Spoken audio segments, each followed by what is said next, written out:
Arnold Sciberras loves everything you hate. He's a cockroach collector, he's a rodent farmer, he's a reptile expert, he's a pest controller. How do you end up doing something everybody hates? And how do you end up owning one of the largest cockroach collections in the world?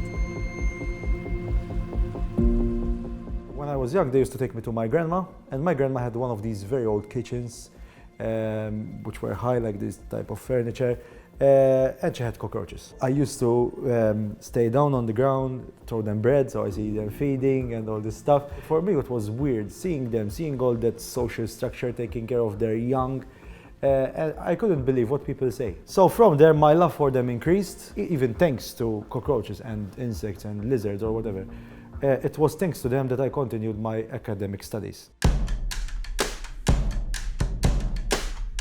I wonder what it was like for you when you were younger, you know, and you're playing with all these cockroaches. Like, how were the other children towards you? And like, I was always the weird one. It was always a constant struggle. I think by the time I grew, that weird one was challenging, but it made me stronger to become a better communication person on biodiversity. For example, I tell them, listen, this kind of grasshopper takes 48 hours to copulate. They remember it till this day and they say, oh, I wish I was that grasshopper. It started as a joke, but once you ignite the joke, then people get interested. insects or people? Oh, well, if I had to choose, it would be insects.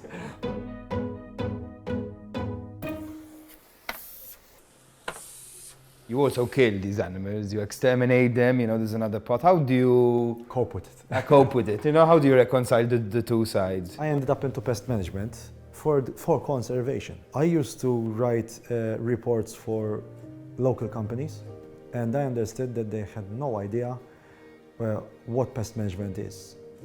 Just saying whatever comes in your house, kill it, kill it, kill it. That's not pest management. Most of them, 3/4 of them are beneficial species. In their natural habitat, all of them are beneficial species. And some species were opportunistic.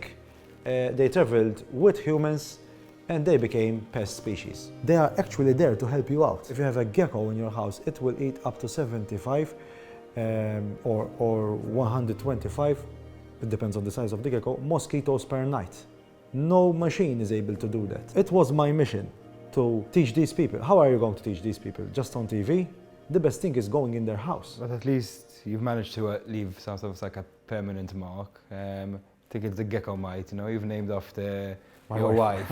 How did she feel when she was named after a termite? You know, you could have maybe picked a butterfly or something like that. She was proud because she knows the work behind that. My wife cleansed, for example, 200 geckos, collecting mites from them. So when we found by accident this mite, one of the species that I described, you have to find the world experts and match it with every species known in that group. It was properly that she was given the honor, that I can name something for her that will surpass our lifetime. But at the same time, you have to understand where the fear comes from. I wanted to have children, to be honest, to experiment with this. From a very young age, I used to give them anything that crawls in their hands.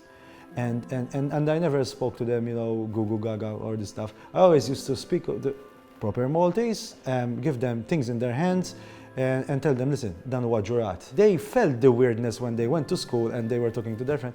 Oh, look, it's a churchyard beetle. Let me collect it and throw it to the teacher. And the teacher went up the ceiling when she saw it. For them even walking in the streets, look, it's a female American cockroach. And the children are running like crazy, you know? I remember my daughter told me, so not everybody has cockroaches in the kitchen. I told her, maybe as pests, but not keeping them, you know, As pets.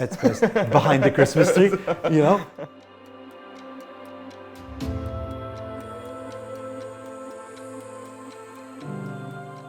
We are in a fighting battle that we are trying to conserve Maltese nature.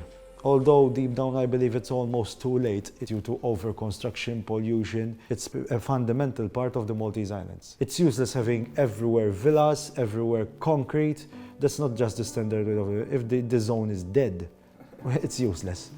You do it all, you know, this is your hobby, this is your work, it's your life, your children, everything. How do you keep that balance? Does it ever become, Overwhelming. yeah, Every day, every second. What I try to do is avoid waste of time. I am not capable of spending a day without research. It's my addiction. The day I die, whether I'm 20, 30, 50, whatever, 100, the last thing I want to see is doing what I love.